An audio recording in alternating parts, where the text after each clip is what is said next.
Prime time ഇനി വിശദമായ വാർത്തകളിലേക്ക് കടക്കുകയാണ്. പൗരത്വ നിയമ ഭേദഗതിയിൽ സംസ്ഥാന സർക്കാർ സുപ്രീം കോടതിയിലേക്ക്.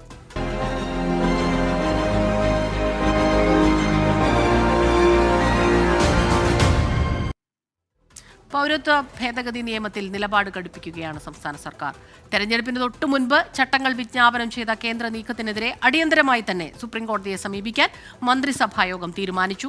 പൗരത്വ ഭേദഗതി നിയമത്തിനെതിരെ കോൺഗ്രസ് രാജ്ഭവന് മുന്നിൽ ധർണ നടത്തി. പൗരത്വ ഭേദഗതി നിയമം പാർലമെന്റ് പാസാക്കിയതിനു പിന്നാലെ ഒന്നാം പിണറായി സർക്കാർ സുപ്രീം കോടതിയെ സമീപിച്ചിരുന്നു. കേന്ദ്ര സംസ്ഥാന സർക്കാരുകളുടെ തർക്കത്തിലിടപെടാൻ അനുച്ഛേദം 131 പ്രകാരം സുപ്രീം കോടതിക്ക് അധികാരമുണ്ടെന്ന് ചൂണ്ടിക്കാട്ടിയാണ് ഹർജി നൽകിയത്. വിജ്ഞാപനമിറക്കിയ സാഹചര്യത്തിൽ പുതിയ ഹർജി ഫയൽ ചെയ്യുമ്പോൾ പഴയ ഹർജിയുടെ കാര്യം പരാമർശിക്കണമെന്ന് തീരുമാനിക്കാൻ മന്ത്രിസഭായോഗം അഡ്വക്കേറ്റ് ജനറലിനെ ചുമതലപ്പെടുത്തി. കേരളത്തിൽ CAA നടപ്പാക്കില്ല എന്നതാണ് സർക്കാർ നിലപാടെന്ന് മന്ത്രി P. രാജീവ്.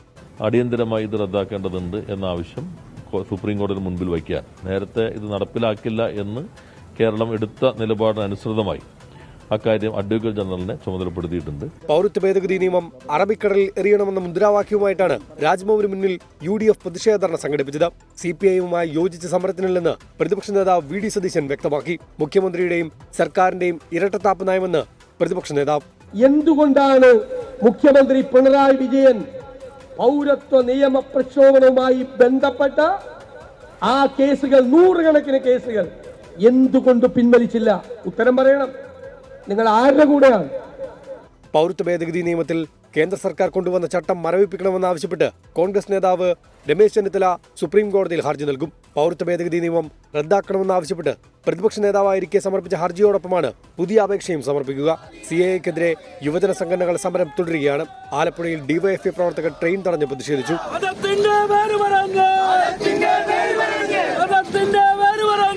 വിവിധ ബ്യൂറോകൾക്കൊപ്പം 24 തിരുവനന്തപുരം. പൗരത്വ നിയമത്തിനെതിരെ രൂക്ഷ വിമർശനവുമായി പ്രതിപക്ഷ സംസ്ഥാനങ്ങളിലെ മുഖ്യമന്ത്രിമാർ. കേന്ദ്ര സർക്കാരിന്റേത് വോട്ട് ബാങ്ക് ലക്ഷ്യമിട്ട് അപകടകരമായ നീക്കമാണെന്ന് ഡൽഹി മുഖ്യമന്ത്രി അരവിന്ദ് കെജ്രിവാൾ പറഞ്ഞു. വ്യാജ നിർമ്മിതികൾ BJP-യുടെ ജീവശ്വാസമെന്ന് MK സ്റ്റാലിന്റെ വിമർശനം. വിദ്യാർത്ഥി യുവജന സംഘടനകൾ പ്രതിഷേധവുമായി രംഗത്തെത്തി.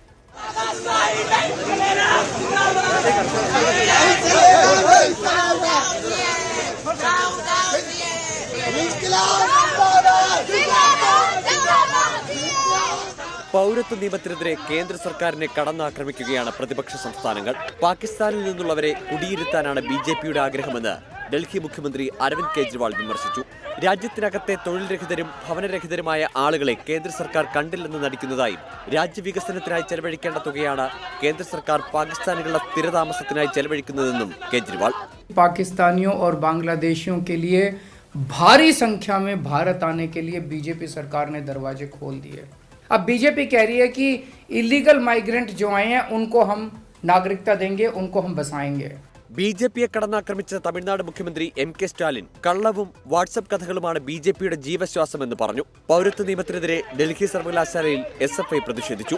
സർവകലാശാലയ്ക്ക് മുന്നിൽ പ്രതിഷേധിച്ച SFI വിദ്യാർത്ഥികളെ ബലം പ്രയോഗിച്ച് പോലീസും കേന്ദ്രസേനയും ചേർന്ന് കസ്റ്റഡിയിലെടുത്തു. आर्टिकल 14 के तहत पे हमारा संविधान ये कहता है कि कोई भी नागरिक, चाहे वो नागरिक हो, कोई भी पर्सन सिटीजन इस देश का, उसको डिस्क्रिमिनेट नहीं किया जाएगा.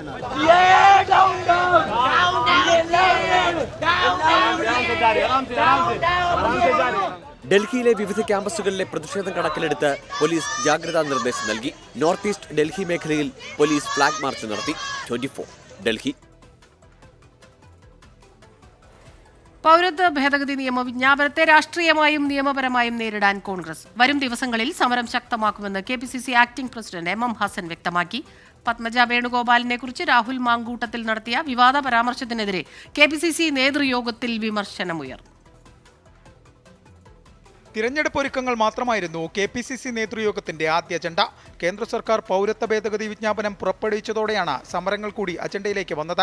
വിജ്ഞാപനത്തെ രാഷ്ട്രീയപരമായും നിയമപരമായും നേരിടുമെന്ന് KPCC acting president MM Hasan. ഭരണഘടനാ വിരുദ്ധമായിട്ടുള്ള ഒരു നീക്കമാണ് ഈ CAA ബില്ലിൽ കൂടി നടത്തുന്നത്. അതിനെ സർവ്വശക്തി ഉപയോഗിച്ച് ഞങ്ങൾ എതിർക്കും. നിയമപരമായി രാഷ്ട്രീയമായി എതിർക്കും. CAA വിജ്ഞാപനം CPM-ന് തിരഞ്ഞെടുപ്പ് അജണ്ട മാത്രമാണ്. CAA വിരുദ്ധ സമരങ്ങൾക്കെതിരെ രജിസ്റ്റർ ചെയ്ത മുഴുവൻ കേസുകളും പിൻവലിക്കാൻ സർക്കാർ തയ്യാറാക്കണമെന്നും MM ഹസൻ. കേന്ദ്ര ഗവൺമെന്റ് ചെയ്ത ഈ ഫാസിസ്റ്റ് ഈ നീക്കത്തിനെതിരെ പ്രതിഷേധിക്കുക എന്നതിന് പകരം നിങ്ങൾ കേരളത്തിൽ അതിനുവേണ്ടി നടത്തിയ സമരത്തിലുള്ളവരുടെ മുഴുവൻ കേസും ഇന്നലെ കേസെടുത്തു. പ്രഖ്യാപിച്ചില്ലെങ്കിൽ ഈ മാർക്സിസ്റ്റ് പാർട്ടിയുടെയും LDF ഗവൺമെന്റിന്റെയും ഇക്കാര്യത്തിലുള്ള രാഷ്ട്രീയ മുതലെടുപ്പിനെ തുറന്നു കാണിച്ചുകൊണ്ട് അതും ഞങ്ങൾ പ്രചരണവുമായി മുമ്പോട്ട് പോകും. തിരഞ്ഞെടുപ്പ് ഒരുക്കങ്ങളെക്കുറിച്ച് വിശദമായ ചർച്ചയാണ് നേതൃയോഗത്തിലുണ്ടായത്. ഓരോ മണ്ഡലത്തിന്റെയും ചുമതല KPCC ഭാരവാഹികൾക്ക് നൽകി. വാർ റൂം പ്രവർത്തനം ഉൾപ്പെടെ ശക്തമാക്കും.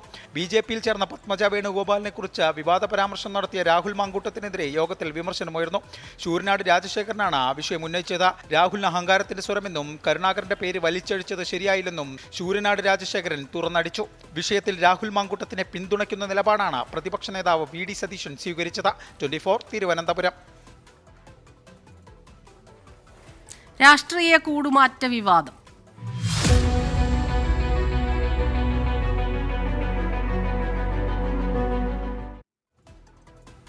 പത്മജ വേണുഗോപാൽ ഉൾപ്പെടെയുള്ളവരെ CPI-ൽ എത്തിക്കാൻ EP ജയരാജൻ ശ്രമിച്ചിരുന്നുവെന്ന് വിവാദ ദല്ലാൾ TG നന്ദകുമാറിന്റെ വെളിപ്പെടുത്തൽ. പത്മജ ആവശ്യപ്പെട്ട സൂപ്പർ പദവി CPIM നിരസിച്ചതോടെയാണ് ചർച്ച വഴിമുട്ടിയതെന്നും TG നന്ദകുമാർ പറഞ്ഞു. EP ജയരാജൻ നേരിട്ട് വിളിച്ച് തൃക്കാക്കര ഉപതെരഞ്ഞെടുപ്പിൽ സ്ഥാനാർത്ഥിയാക്കാമെന്ന് വാഗ്ദാനം ചെയ്തിരുന്നുവെന്ന് KPCC general secretary Deepthi Mary വർഗീസും വെളിപ്പെടുത്തി. തൃക്കാക്കര ഉപതെരഞ്ഞെടുപ്പ് സമയത്താണ് കോൺഗ്രസ് നേതാക്കളെ CPI-ൽ എത്തിക്കാൻ EP ജയരാജൻ ചരട് വലിച്ചതെന്ന വിവാദ ദല്ലാൾ TG നന്ദകുമാർ. പത്മജ വേണുഗോപാലിനെ പാർട്ടിയിലെത്തിക്കാൻ EP ജയരാജൻ തന്നെ സമീപിച്ചെന്ന് നന്ദകുമാർ വെളിപ്പെടുത്തി. വനിതാ കമ്മീഷൻ അധ്യക്ഷ സ്ഥാനമായിരുന്നു വാഗ്ദാനം. അതിനുമപ്പുറം സൂപ്പർ പദവികൾ പത്മജ ആവശ്യപ്പെട്ടതോടെ ചർച്ചകൾ വഴിമുട്ടി. അപ്പം നമ്മൾ LDF-ന്റെ ഭാഗമാകണതിനെ കുറിച്ച് അദ്ദേഹം പറഞ്ഞതനുസരിച്ച് സംസാരിച്ചു. ഇന്ന് LDF കൊടുക്കാമെന്ന് പറഞ്ഞൊരു ഓഫർ എന്ന് പറയുന്നത് അവർക്കൊരു നല്ല പദവി എന്ന് പറയുന്നത് വനിതാ കമ്മീഷൻ. പക്ഷേ വനിതാ കമ്മീഷൻ റീകോൺസ്റ്റിറ്റ്യൂട്ട് ചെയ്തിട്ടുണ്ടായില്ല. അപ്പം ഞാൻ ചോദിച്ചു, ഇതിന് അങ്ങനെ ഒരു സംഭവം പറഞ്ഞാൽ നടക്കുമോ? പറഞ്ഞോളാൻ പറഞ്ഞ് ഞാൻ സൂചിപ്പിച്ചു. TG നന്ദകുമാറിന്റെ വെളിപ്പെടുത്തൽ ശരിവെച്ച് പത്മജ വേണുഗോപാൽ. കണ്ടപ്പം സ്നേഹമായിട്ട് വന്ന് എന്താ ചേച്ചി വിശേഷം എന്നൊക്കെ ചോദിച്ച ആള് ഫോൺ ചെയ്തു. അങ്ങനെ ഒരു കാര്യം ഇന്ന് വരെ, കാരണം ഞാൻ അങ്ങനെ ആലോചിക്കണമെന്നുള്ളത് ആർക്കും അറിയില്ല. എന്റെ അടുത്ത 1-2 സുഹൃത്തുക്കൾക്കും പിന്നെ എന്റെ ഭർത്താവിനും മാത്രമേ അറിയുള്ളായിരുന്നു ഇക്കാര്യം. KPCC ജനറൽ സെക്രട്ടറിയായ വനിതയെ കൂടി CPI-ലേക്ക് എത്തിക്കാൻ EP ജയരാജൻ ഇടപെട്ടുവെന്ന് നന്ദകുമാർ പറഞ്ഞു. പിന്നാലെ കോൺഗ്രസ് വനിതാ നേതാവ് ദീപ്തി മേരി വർഗീസ് EP ജയരാജൻ തന്നെ വിളിച്ചിട്ടുണ്ടെന്ന് വ്യക്തമാക്കി രംഗത്തെത്തി. അങ്ങനെ അത്തരത്തിലുള്ള ഓഫറൊന്നും വെച്ചിട്ടൊന്നുമില്ല. പക്ഷേ അങ്ങനൊരു ക്ഷണമുണ്ടായി എന്നുള്ളത് യാഥാർത്ഥ്യമാണ്. പക്ഷേ അത് എനിക്ക് അത്തരത്തിൽ ചിന്തിക്കേണ്ട ഒരു ആവശ്യമില്ലാത്തതുകൊണ്ടും ഞാൻ വളരെ ശക്തമായി കോൺഗ്രസിൽ വന്ന കാലം മുതൽ നിൽക്കുന്നൊരു വ്യക്തിയായതുകൊണ്ടും അത്തരം ഓഫറുകളൊന്നും എടുക്കാൻ എനിക്ക് താല്പര്യമില്ലാത്തതുകൊണ്ട് ഞാൻ അന്ന് തന്നെ അത് താല്പര്യമില്ല എന്ന് പറയുകയുണ്ടായിട്ടുണ്ട്. ദീപ്തി മേരി വർഗീസിന്റെ വെളിപ്പെടുത്തലിനെ കുറിച്ച് അറിയില്ലെന്നായിരുന്നു മന്ത്രി P രാജീവിന്റെ പ്രതികരണം. നമ്മുടെ അറിവിലുള്ളതല്ല. ഞങ്ങളങ്ങനെ അപ്പുറത്തെ സ്ഥാനാർത്ഥി നോക്കുന്ന സമയമായിരുന്നില്ലല്ലോ. ഞങ്ങളുടെ കയ്യിൽ നിന്ന് തന്നെ നമ്മൾ സ്ഥാനാർത്ഥിയൊക്കെ അവതരിപ്പിച്ചതല്ലേ. സംഭവത്തിൽ പ്രതികരിക്കാൻ EP ജയരാജൻ തയ്യാറായിട്ടില്ല. 24 കൊച്ചി. കേരളത്തിന്റെ സാമ്പത്തിക പ്രതിസന്ധിയിൽ സുപ്രീംകോടതി നിർദ്ദേശിച്ച രക്ഷാ പാക്കേജിൽ കേരളവും കേന്ദ്രവും തമ്മിൽ സമവായത്തിലെത്തിയില്ല. പരമാവധി 5000 കോടി നൽകാമെന്ന് കേന്ദ്രവും 10000 കോടി വേണമെന്ന് സംസ്ഥാനവും നിലപാട് സ്വീകരിച്ചു. ഇടക്കാല ഉത്തരവ് പുറപ്പെടുവിക്കാനുള്ള വാദം കേൾക്കാനായി ഹർജി അടുത്ത വ്യാഴാഴ്ചത്തേക്ക് മാറ്റി. സാമ്പത്തിക അച്ചടക്കമില്ലാത്തതാണ് സംസ്ഥാനത്തെ പ്രശ്നങ്ങൾക്ക് കാരണമെന്നായിരുന്നു കേന്ദ്രത്തിന്റെ വാദം. കേന്ദ്രം ഹാജരാക്കിയ സ്ഥിതിവിവരക്കണക്കുകൾ ഇപ്രകാരം: 56,583 കോടി ഈ വർഷം സംസ്ഥാനം കടമെടുത്തു. 37,583 കോടി പൊതുവിപണിയിൽ നിന്നും 9,611 കോടി പൊതുമേഖലാ സ്ഥാപനങ്ങളിൽ നിന്നുമാണ് കടമെടുത്തത്. അടുത്ത വർഷം 33,597 കോടി കേരളത്തിന് കടമെടുക്കാൻ അർഹതയുണ്ട്. ഇതിൽ 5000 കോടി ഇപ്പോൾ അനുവദിക്കാം. പ്രതിമാസം 3642 കോടിയാണ് കേരളം ഇപ്പോൾ കടമെടുക്കുന്നത്. 5000 കോടി അനുവദിച്ചാൽ ഇത് ഏകദേശം 2000 കോടിയായി ചുരുങ്ങും. കേന്ദ്രത്തിന്റെ വാദങ്ങളെ കേരളം അംഗീകരിച്ചില്ല. ചുരുങ്ങിയത് 10000 കോടിയെങ്കിലും കടമായി അനുവദിക്കണം. അടുത്ത വർഷത്തെ പരിധിയിൽ കുറയ്ക്കുന്നതും അംഗീകരിക്കാനാവില്ല. ഇരുഭാഗത്തെയും വാദം കേട്ട കോടതി വിഷയത്തിൽ ഒത്തുതീർപ്പ് നിർദ്ദേശത്തിന് ഇനി പ്രസക്തിയില്ലെന്ന് വ്യക്തമാക്കി. അടുത്ത വ്യാഴാഴ്ച കേസിൽ വിശദമായ വാദം കേട്ട് ഇടക്കാല ഉത്തരവ് പറയും. R രാധാകൃഷ്ണൻ, 24 ഡൽഹി. ഇലക്ട്രൽ ബോർഡിന്റെ വിശദാംശങ്ങൾ പുറത്തു.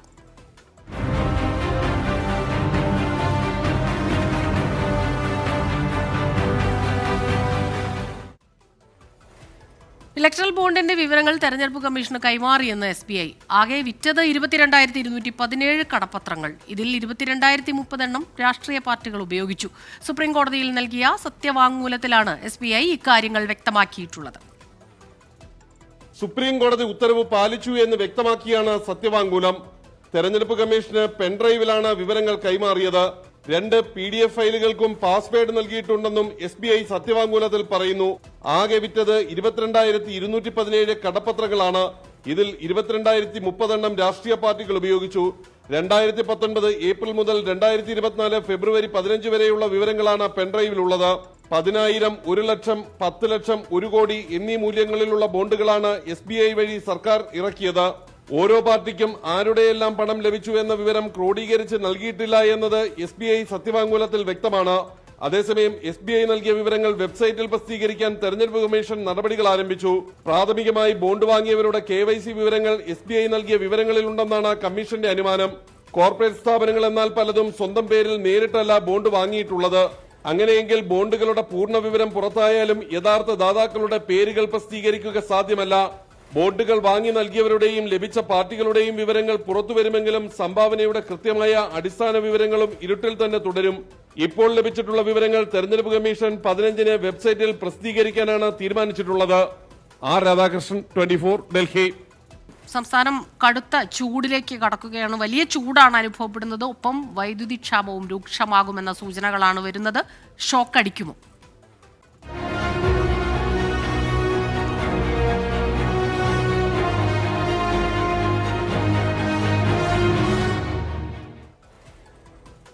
സംസ്ഥാനത്തെ വൈദ്യുതി പ്രതിസന്ധി ചർച്ച ചെയ്യാൻ നാളെ മുഖ്യമന്ത്രിയുടെ അധ്യക്ഷതയിൽ യോഗം. സംസ്ഥാനം രൂക്ഷമായ വൈദ്യുതി പ്രതിസന്ധിയിലാണെന്ന വൈദ്യുതി മന്ത്രി KM കൃഷ്ണൻകുട്ടിയുടെ കത്തിന്റെ അടിസ്ഥാനത്തിലാണ് യോഗം ചേരുന്നത്.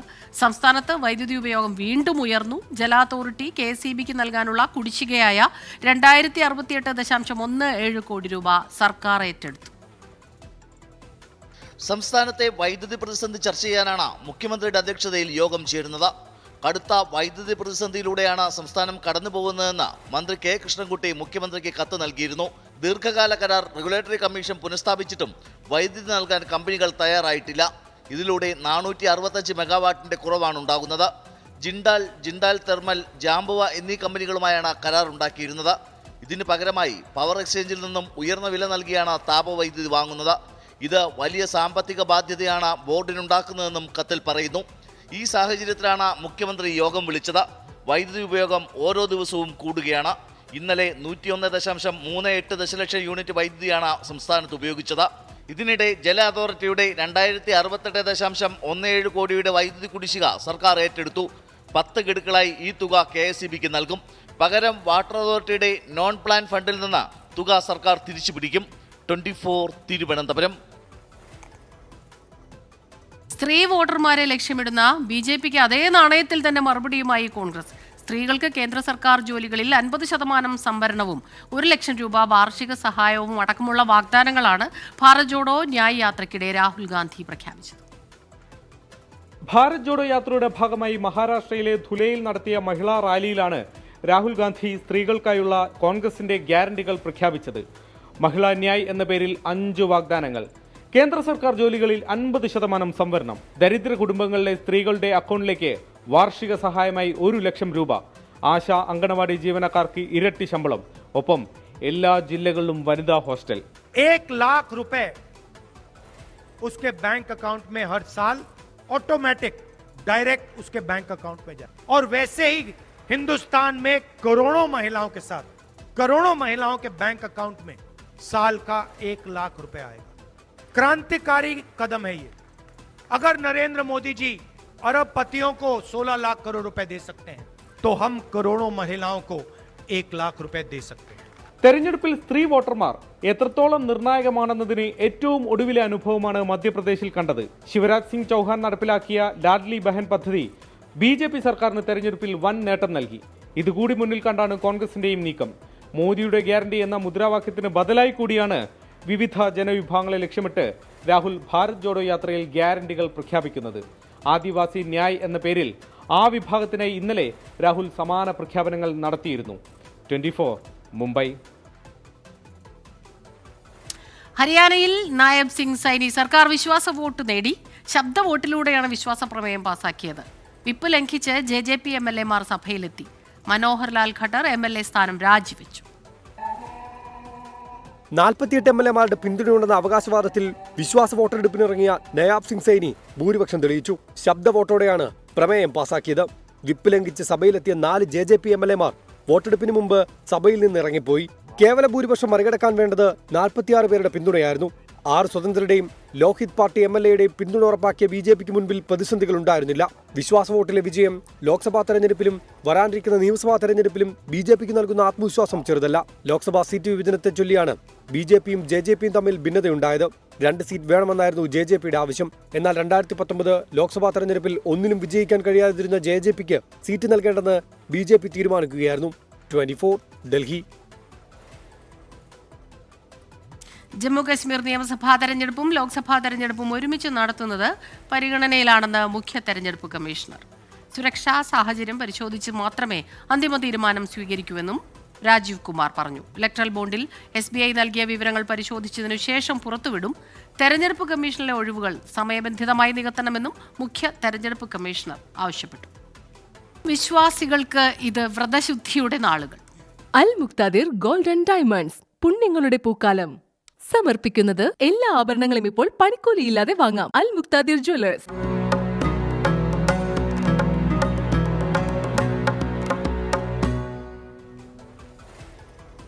ആദ്യ ദിനത്തിലെ ഊർജവുമായി വിശ്വാസികൾക്ക് ഇന്ന് 2ാം നോമ്പ്. മതമൈത്രിയുടെ സന്ദേശവുമായി വിവിധയിടങ്ങളിൽ ഇഫ്താറുകൾക്ക് തുടക്കമായി. റമദാൻ പ്രമാണിച്ചുള്ള മതപ്രഭാഷണ പരമ്പരകൾക്കും തുടക്കമായി.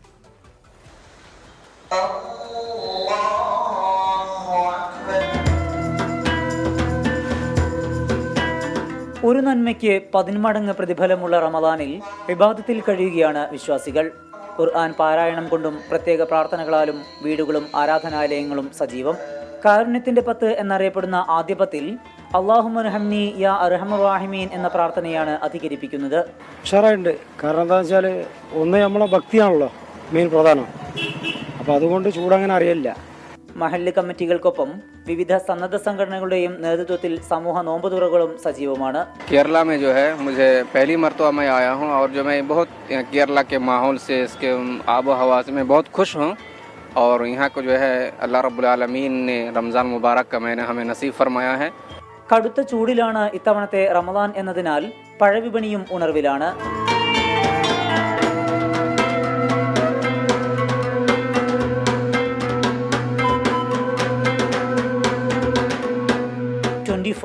കോഴിക്കോട്. ഇനി ഇന്നത്തെ നോമ്പുതുറ സമയം. അൽ മുക്താദിർ ഗോൾഡ് ആൻഡ് ഡയമണ്ട്സ് നോമ്പുതുറ സമയം സമർപ്പിക്കുന്നത് എല്ലാ ആഭരണങ്ങളും ഇപ്പോൾ പണിക്കൂലിയില്ലാതെ വാങ്ങാം. അൽ Muqtadir Jewellers.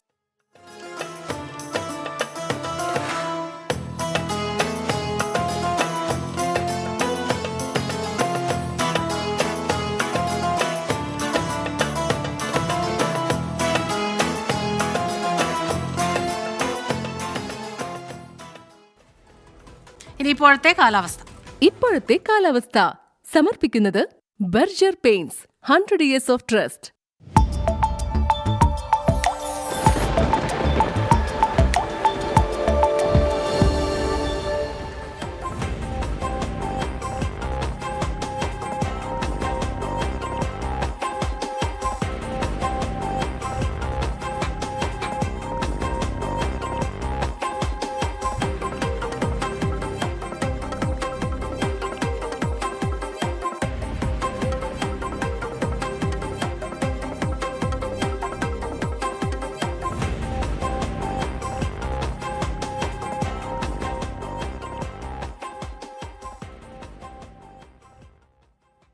Prime time news ഇവിടെ പൂർണ്ണമാകുന്നു.